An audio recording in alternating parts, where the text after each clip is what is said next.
Hello बच्चों, हिंदी विद्या मंदिर में आप सभी का स्वागत है। तो आज हम एनसीईआरटी की 9वीं कक्षा की किताब स्पर्श से उसका पहला पाठ दुख का अधिकार का अध्ययन करेंगे। यह पाठ जो है वो यशपाल के द्वारा लिखा गया है और इस कहानी में उन्होंने अंधविश्वास, ऊंच नीच की भावना को बड़े ही मार्मिक ढंग से प्रस्तुत किया है। तो आशा करती हूँ कि आपको यह पाठ बहुत ही अच्छा लगेगा। दुख का अधिकार यानी यह पाठ का जो नाम है दुख का अधिकार। अधिकार मतलब हमें पता है राइट से है, जैसे कि हम एक स्वतंत्र भारत में रह रहे हैं और हमें हर चीज़ का राइट है ना, स्वतंत्रता है। तो यहाँ पर एक इस पाठ का जो शीर्षक है, लेखक ने बहुत ही उम्दा शीर्षक उठाया है, दुख का अधिकार। कि मनुष्य में दुख का भी अधिकार होना चाहिए और कैसे इस पाठ में हम पढ़ेंगे कि कैसे एक महिला को इस अधिकार से भी वंचित होना पड़ा। मनुष्यों की पोशाकें उन्हें विभिन्न श्रेणियों में बांट देती है। पोशाक मतलब ड्रेस, जो हम ड्रेस पहनते हैं, जो हम कपड़े पहनते हैं, वो केवल हमारे तन को नहीं ढकता बल्कि हमारे व्यक्तित्व और हमारे चरित्र के बारे में भी वो प्रकट करता है। और ये हमें विभिन्न श्रेणी मतलब कैटेगरी, यानी जब हम किसी अनजान व्यक्ति को पहली बार देखते हैं और उन्हें हम नहीं जानते, लेकिन केवल उनके वस्त्र और उनके साज सज्जा से ही हम अनुमान लगा लेते हैं कि वह आदमी अमीर है, गरीब है ना। प्रायः पोशाक ही समाज में मनुष्य का अधिकार और उसका दर्जा निश्चित करती है। और यह बात थोड़ा कटु जरूर है, बिटर जरूर है, लेकिन यह बात सच है कि समाज में, सोसाइटी में मनुष्य का अधिकार जो है, उसका दर्जा, उसका कैटेगरी, क्लास जो है, वह उसका कपड़ा, उसका ड्रेस ही उसे ये करता है, निर्धारित करता है ना। जब आप कहीं ट्रैवल कर रहे हैं, कहीं रास्ते पर जा रहे हैं, कहीं भी हम पब्लिक प्लेस में जब रहते हैं तो हम बहुत सारे अनजान लोगों से मिलते हैं, है ना। लेकिन जब उनके वस्त्र को देखते हैं, मतलब हम एक मन में हमारा उसके प्रति अनुमान लगाने लगते हैं कि हाँ, ये आदमी बहुत टिप टॉप लग रहा है, बहुत अच्छे ड्रेस में लग रहा है, तो हो सकता है ये बहुत ही धनी परिवार से बिलोंग करता हो, है ना। तो वो हमारे, लेकिन कभी वह हमारे लिए अनेक बंद दरवाजे खोल देती है। परंतु कभी ऐसी भी परिस्थिति आ जाती है कि हम ज़रा नीचे झुककर समाज की निचली श्रेणियों की अनुभूति को समझना चाहते हैं, है ना। उस समय यह पोशाक ही बंधन और अड़चन बन जाती है ना। तो एक बार एक छोटा सा मैं बस आपको बताना चाहूँगी उदाहरण। जैसे एक बार सुधा मूर्ति ने अपने बारे में बता रही थी कि वो एक बार फ्लाइट से ट्रैवल कर रही थी, है ना। और वो जब लाइन में क्यू में लगी हुई थी तो उनकी साधारण पोशाक को ही देखकर उन्हें किसी ने नहीं पहचान पाया और उन्हें लगा कि ये बिल्कुल साधारण सी महिला है। किसी ने यह तक भी समझ लिया कि वो बहुत ज़्यादा पढ़ी लिखी नहीं है। लेकिन जब उन्होंने अपना परिचय दिया तो बहुत लोग आश्चर्यचकित रह गए। तो बहुत बार हमारे जो वस्त्र जो है वो हमारे लिए बहुत सारे द्वार खोल भी देती हैं और कहीं कहीं पर ये अड़चन भी बन जाती है।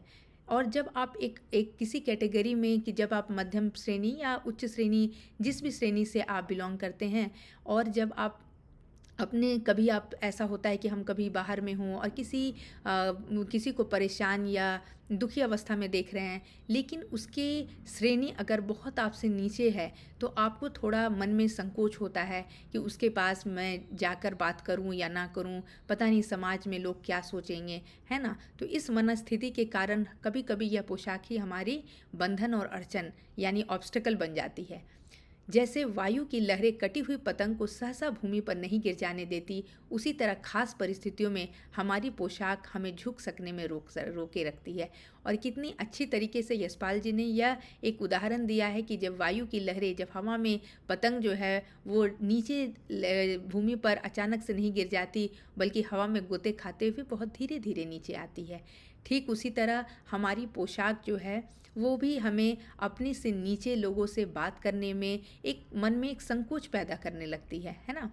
बाजार में फुटपाथ पर कुछ खरबूजे डालियाँ में और कुछ ज़मीन पर बिक्री के लिए रखे जान पड़ते थे। खरबूजों के समीप एक अधेड़ उम्र की औरत बैठी रो रही थी। अब यहाँ पर यशपाल जी जो हैं, अब वो कहानी को शुरू कर रहे हैं कि एक बाज़ार का एक दृश्य है और फुटपाथ पर कुछ खरबूजे यानी मस्क मेलन एक डलिया में और कुछ डलिया के बाहर ज़मीन पर बिक्री के लिए, मतलब बेचने के लिए, एक बूढ़ी महिला जो है वहाँ पर, एक अधेड़ उम्र की महिला जो है वो बैठी हुई है। लेकिन वो बेच नहीं रही है, वो क्या कर रही है, रो रही है। खरबूजे बिक्री के लिए थे परंतु उन्हें खरीदने के लिए कोई कैसे आगे बढ़ता, है ना।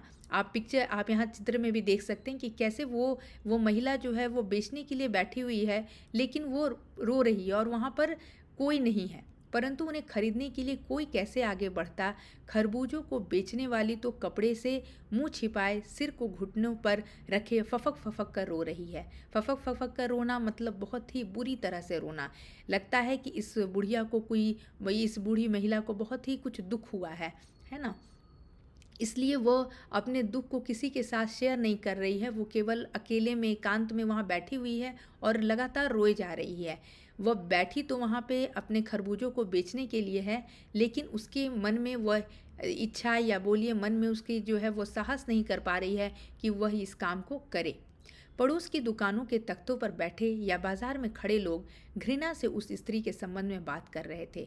ये सारी बातें हमारे लेखक जो है वो ऑब्जर्व कर रहे हैं, देख रहे हैं कि कैसे वो महिला जो है एक जगह बैठकर रो रही है और दूसरी तरफ वहाँ पर जो बाजार के लोग है ना, दुकान के लोग हैं, उसे बहुत ही घृणा, बहुत हेट की दृष्टि से देख रहे हैं। उस स्त्री का रोना देखकर मन में एक व्यथा सी उठी। अगर आप किसी को भी भले ही वो अनजान ही क्यों ना हो, अगर आप किसी को रोते हुए देखते हैं तो अगर आप में मानवता है तो आपको भी दुख ज़रूर होगा। पर उसके रोने का कारण जानने का उपाय क्या था? और यशपाल जी ने लिखा कि मतलब वहाँ जो लेखक है वो जानना चाहते हैं कि आखिर इस बूढ़ी महिला को क्या दुख है, क्या पीड़ा है, वो उसका कारण जानना चाहते हैं।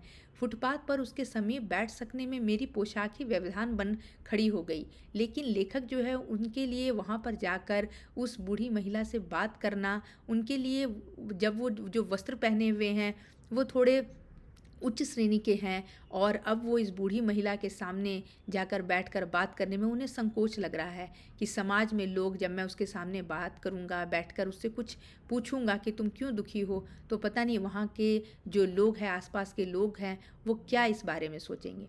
एक आदमी ने घृणा से एक तरफ थूकते हुए कहा, क्या जमाना है, जवान लड़के को मरे पूरा दिन नहीं बीता और यह बेहया दुकान लगा के बैठी है। और तभी लेखक ने एक व्यक्ति के वक्तव्य को सुना और वो क्या बोल रहा है कि उसका जवान लड़का मर गया है और वो मरे हुए अभी पूरा 24 घंटे भी नहीं हुआ और ये शेमलेस, ये जो बुढ़िया है यहाँ पर आकर सामान बेचने के लिए आ गई है, दुकान लगाकर बैठी है।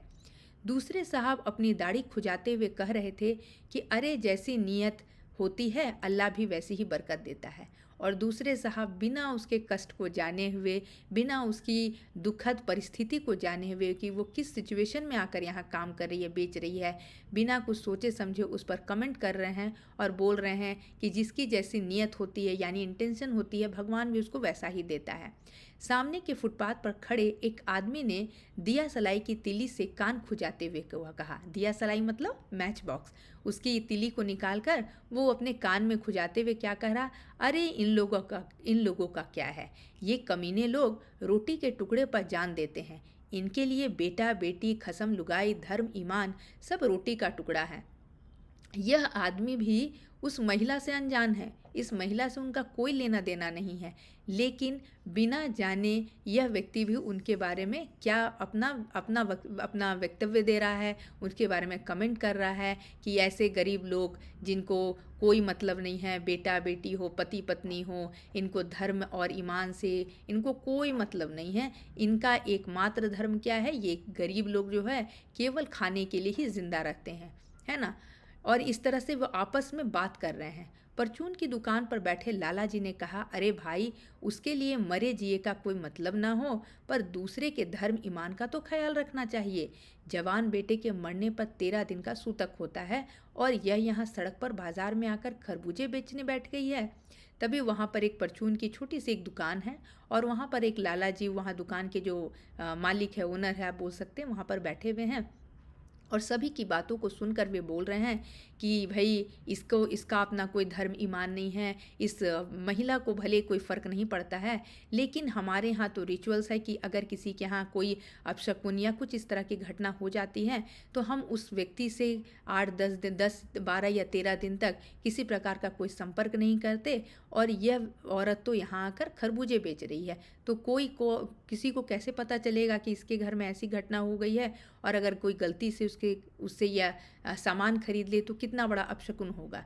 ये सब सारी बातें वो परचून के दुकान वाले भैया जी जो हैं वो बोल रहे हैं।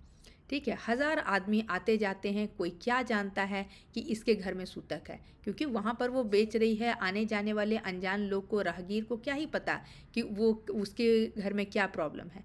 कोई इसे खरबूजा खा ले तो उसका ईमान धर्म कैसे रहेगा, क्या अंधेर है ना। और इस व्यंग्यपूर्ण लाइन को, बात को यशपाल जी ने बहुत ही मार्मिक तरह से प्रस्तुत किया है कि किस तरह से हमारे समाज के लोग ही, जिनमें मानवता नहीं है, कोई यह नहीं जानना चाह रहा है कि वह महिला किस पीड़ा में है, क्यों वह इतना रो रही है, क्या बात है कि उसको इस रोने की, इस दुखद अवस्था में भी आकर वह खरबूजा बेचना पड़ रहा है। कोई भी इस बारे में नहीं सोच रहा है।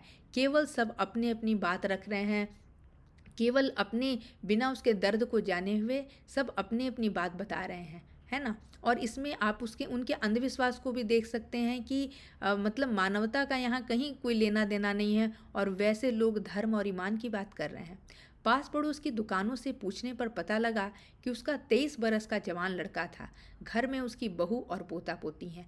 तब लेखक ने आसपास के दुकानों से यह पता किया, तब उसे पता चला कि 23 वर्ष यानी 23 ईयर्स का इस बूढ़ी औरत का एक लड़का था और उसकी बहू और पोता पोती हैं। वह लड़का मैरिड था और उसके बच्चे भी थे। लड़का शहर के पास 1.5 बीघा भर जमीन में कचियारी करके परिवार का निर्वाह करता था।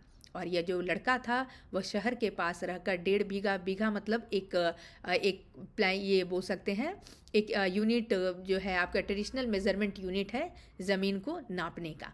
ठीक है, तो वहाँ पर वो क्या करता था, प्लांटिंग वेजिटेबल के लिए कचियारी करके, planting vegetables in the field आप कह सकते हैं, वहाँ पर वह पेड़ सब्जी लगाता था और उसे ही वह शहर में बेचता था। तो उसके साथ क्या हुआ उस दिन कि वह वहाँ पर रहता था और कचियारी में लगाकर अपने परिवार का निर्वाह करता था, समहाउ सरवाइव करने का प्रयास करता था। खरबूजों की डलिया बाजार में पहुंचाकर कभी लड़का स्वयं सौदे के पास बैठ जाता, कभी माँ बैठ जाती। और ऑब्वियसली जब जवान लड़का था तो वह नहीं चाहता था कि उसकी माता काम करे, तो वो ज़्यादा से ज़्यादातर वह खुद ही काम करता था। और जब कभी वह बाज़ार में या सामान खरीदने के लिए शहर जाता तो वैसी अवस्था में उसकी जो बूढ़ी माँ है वह वहाँ बैठती थी। लड़का परसों सुबह मुंह अंधेरे बेलों में से पके खरबूजे चुन रहा था। अब हमें पता है कि मस्कमेलन जो है उसका वो क्रीपर्स में है ना उगता है, तो वो उसके बेलों के पास जो है बहुत ही मतलब डे फॉर यस्टरडे की बात है, बहुत अर्ली मॉर्निंग जो है वो उस खरबूजे को पिक करने के लिए, चुनने के लिए गया था। गीली मेड़ की तरावट में विश्राम करते हुए एक सांप पर लड़के का पैर पड़ गया। और गीली मेड़ मतलब वहाँ पर एक मिट्टी जो है वो बहुत ही गीली थी, वेट थी, और वहाँ पर एक सांप जो है वो विश्राम कर रहा था। और ये काफ़ी सुबह की बात थी, तो उस बच्चे ने ध्यान नहीं दिया कि उसका पैर कहाँ जा रहा है, और वह खरबूजे चुनने में व्यस्त था, और अचानक से गलती से उसका पैर जो है वो सांप पर पड़ गया। सांप ने लड़के को डस लिया। अब ये तो नेचुरल सा है कि आप किसी भी जीव को चाहे अनजाने या जानकर अगर आप किसी तरह का कोई नुकसान पहुंचाते हैं तो वो बदले में अपने आप को सुरक्षित करने के लिए आपको नुकसान करेगा। तो उसी तरह वो उस सांप ने भी लड़के को काट लिया। लड़के की बुढ़िया माँ बावली होकर ओझा को बुला ली। ओझा मतलब आप बोल सकते हैं गांव वगैरह में जो कुछ इलाज बीमारी करने के नाम पर लोगों को मूर्ख बनाने वाले बहुत सारे लोग होते हैं। झाड़ना फूकना हुआ, अब उस बच्चे को उस सांप ने काट लिया था तो उसे किसी डॉक्टर के पास ट्रीटमेंट के लिए ले जाना चाहिए था, लेकिन गांव में लोग इतने पढ़े लिखे नहीं थे कि वहां पर जाकर उसका इलाज कराए।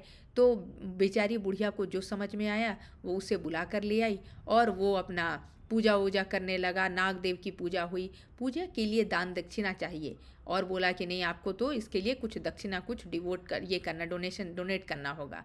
घर में जो कुछ आटा और अनाज था दान दक्षिणा में उठ गया। अब जो भी था अपने बेटे की जान बचाने के लिए, कहते हैं ना मरता क्या ना करता, तो वो बुढ़िया जो है अपने बच्चे की जान बचाने के लिए उसके पास जो कुछ भी था, अनाज, जो भी दान दक्षिणा, जो कुछ भी वो दे सकती थी, वो गरीब महिला क्या ही दे सकती थी, लेकिन जो कुछ था उसके पास उसने सब कुछ उस ओझे को दे दिया। माँ, बहू और बच्चे भगवाना से लिपट लिपट कर रोए, पर भगवाना जो एक दफ़े चुप हुआ वह फिर ना बोला। और उसके पुत्र का नाम क्या था? भगवाना। और सब बच्चे, उसकी पत्नी, सब उससे हक करके रो रहे हैं, क्योंकि अब वो इस दुनिया से चला गया था और ओझा जो है बस इन लोगों को मूर्ख बना रहा था। सर्प के विष से उसका सब बदन काला पड़ गया था और उसके स्नेक के पॉइजन से उसका पूरा बॉडी जो है वो ब्लैक हो गया था। जिंदा आदमी नंगा भी रह सकता है, परंतु मुर्दे को नंगा कैसे विदा किया जाए? आप इस लाइन पर गौर कर सकते हैं कि यशपाल जी ने कितनी बड़ी बात यहाँ पर कितने आसान तरीके से लिख दी है कि ये किसी भी मनुष्य के मानवता को झकझोर कर रख देगा कि जिंदा आदमी नंगा भी रह सकता है, परंतु मुर्दे को नंगा कैसे विदा किया जाए। उसके लिए तो बजाज की दुकान से नया कपड़ा लाना ही होगा। यानी व्यक्ति अमीर है, गरीब है, उसे उस रिचुअल्स को पूरा करना है, भले ही वह कर पाए या नहीं कर पाए। चाहे उसके लिए माँ के हाथों के छन्नी ककना ही क्यों न बिक जाए। मतलब छन्नी ककना मतलब बहुत ही मामूली ऑर्नामेंट्स आप बोल सकते हैं। कहने का मतलब कि उस चीज़ को, उस रिचुअल्स को पूरा करने के लिए जो कुछ भी करना पड़े उसे करना होगा। क्योंकि जब व्यक्ति जीवित है तब कोई उससे पूछता नहीं कि तुम क्यों नंगे घूम रहे हो, लेकिन जब व्यक्ति की मृत्यु हो जाती है तो उसे बहुत ही आदर सत्कार और ये के साथ उसे विदा करना होता है, और हमारे समाज में जो एक संस्कार है उसे वो पूरा करना होता है। भगवाना परलोक चला गया। अब भगवाना तो मर चुका था, वो चला गया। घर में जो कुछ चुनी भूसी थी सो उसे विदा करने में चली गई, और जो भी उसको उसके रिचुअल्स को पूरा करने में जो कुछ भी उनके पास सामान था वह भी खत्म हो गया। बाप नहीं रहा तो क्या, लड़के सुबह उठते ही भूख से बिलबिलाने लगे। और जो एक सामान्य किसी भी व्यक्ति के साथ किसी प्रकार का भी कोई भी परेशानी होता है, लेकिन उसके जो नॉर्मल दिनचर्या है, छोटे बच्चे को उन्हें पता भी नहीं कि उनके साथ कितना बड़े उसके दुर्घटना हो गई है, वह अनाथ हो गए हैं, है ना। लेकिन उन्हें तो भूख लगी हुई, वो छोटे बच्चे हैं, उन्हें वे इतनी बड़ी बात नहीं समझ पा रहे हैं। दादी ने उन्हें खाने के लिए खरबूजे दे दिए, लेकिन बहू को क्या देती। बहू का बदन बुखार से तवे की तरह तप रहा था, और आप इमेजिन कर सकते हैं, कल्पना कर सकते हैं उस बुढ़िया के घर की स्थिति, जिसका पुत्र जा चुका है, अब नहीं है। उसकी बहू जो है वो बुखार में पड़ी हुई है, और उसके छोटे छोटे जो पोते पोती हैं वो भूख से बिलबिला रहे हैं, वो रो रहे हैं, है ना।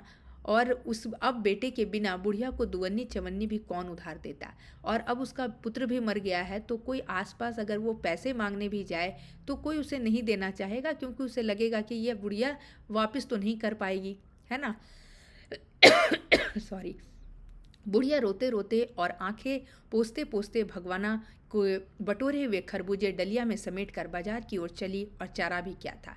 और बुढ़िया जो है बहुत ही मुश्किल से अपने भावनाओं को नियंत्रित करके, उसके पुत्र ने जो 2 दिन पहले जो खरबूजा चुनकर रखा था उसे किसी तरह समेट कर अपने मन को मजबूत कर वह बाजार की ओर चल पड़ी, क्योंकि उसे अब आज के बारे में देखना है। उसका पुत्र तो अब जा चुका है, लेकिन जो जीवित है उसके बारे में उसे सोचना है।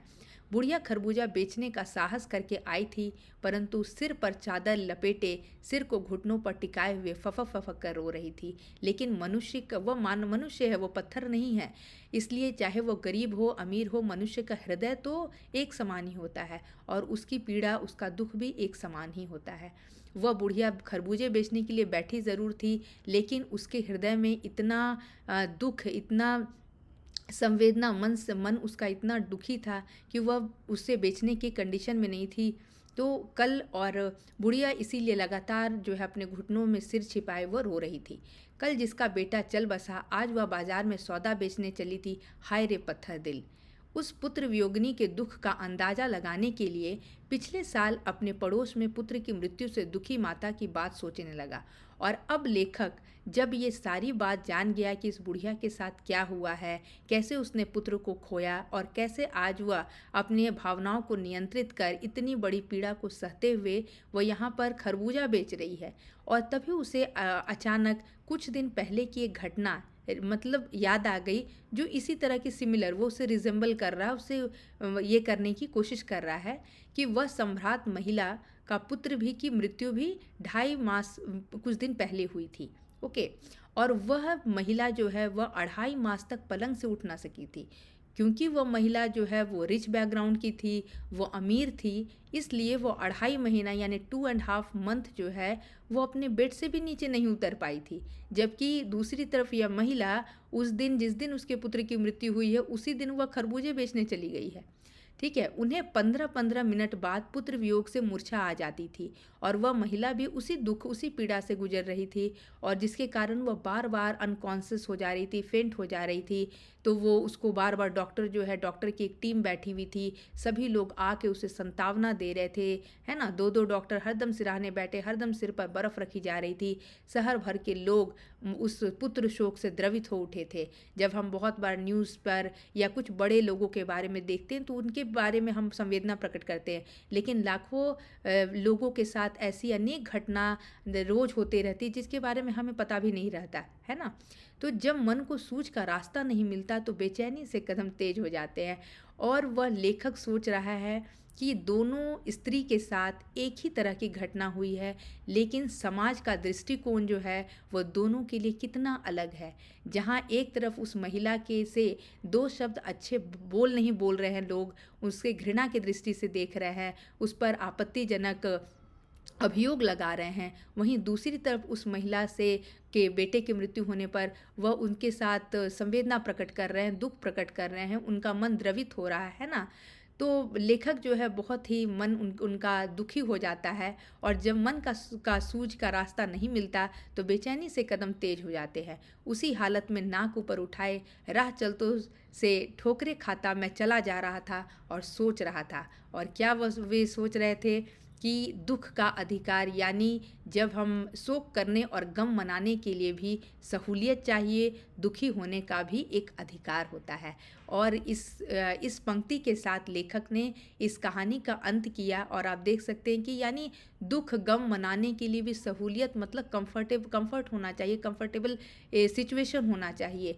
तभी हम उस दुख को मना सकते हैं, क्योंकि उस महिला के पास उस दुख को मनाने का भी समय नहीं था। तो आइए देखते हैं इस पाठ के माइंड मैप को। यहाँ पर आप देखिए, ये पॉइंट्स के रूप में मैंने लिख दिया है।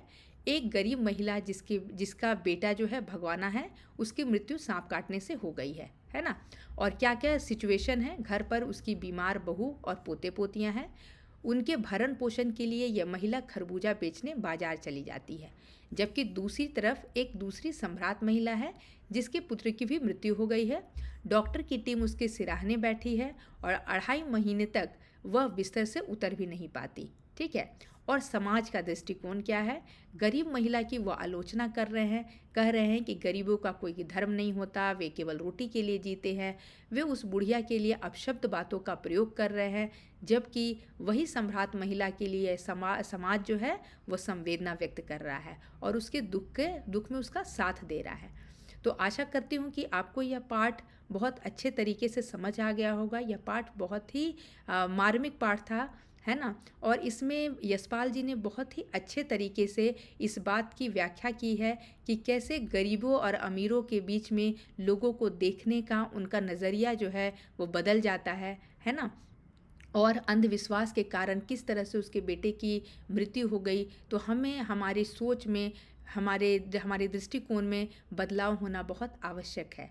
तो यहाँ पे जितने भी प्रश्न हैं मौखिक, लिखित, आशा करती हूँ कि आप खुद से लिखने का प्रयास करेंगे, क्योंकि जब हमें पाठ पूरी अच्छी तरीके से समझ में आ जाती है तो हम पाठ को, अपने प्रश्नोत्तर को लिखने में सक्षम हो जाते हैं। और इसीलिए मैंने ये माइंड मैप जो है बनाया है, जिससे आप इसके कीवर्ड्स को यूज़ करके आप आंसर लिख सकते हैं।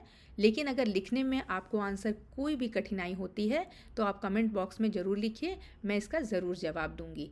ओके, तो आशा करती हूँ कि आज का पाठ आप लोगों को बहुत पसंद आया होगा। और अगर आपको आज का वीडियो अच्छा लगे तो वीडियो को लाइक कीजिए और चैनल को सब्सक्राइब कीजिए। आज की आप मेरी ओर से आपको बहुत बहुत धन्यवाद।